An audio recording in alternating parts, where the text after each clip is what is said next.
Welcome to Burlap Teachers. Enjoy the video. You start by verifying prerequisites.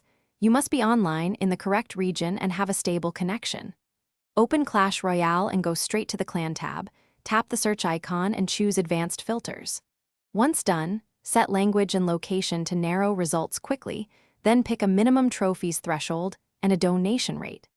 This first action trims thousands of clans.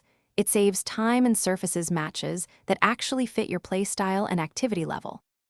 Next, refine filters to target what matters: clan type, required trophies, and how often they do clan wars. Once filtered, inspect each clan's description to understand rules, activity windows, and leader expectations so you avoid surprises. Make sure to check member count and recent activity badges, and review last war performance to see consistency. These checks tell you how organized and active a clan is. They save you from joining inactive groups or clashes with mismatched goals. Finally, apply to the best 3 to 5 clans and include a brief intro mentioning trophies and play schedule.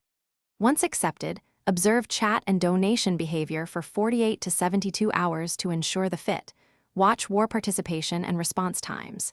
If you get no reply or low activity, make sure to send a polite follow-up or return to filters and widen trophies or location. Troubleshooting tip: if search returns too few results, reduce strict filters one at a time. Thanks for watching. Consider subscribing if this video helped you.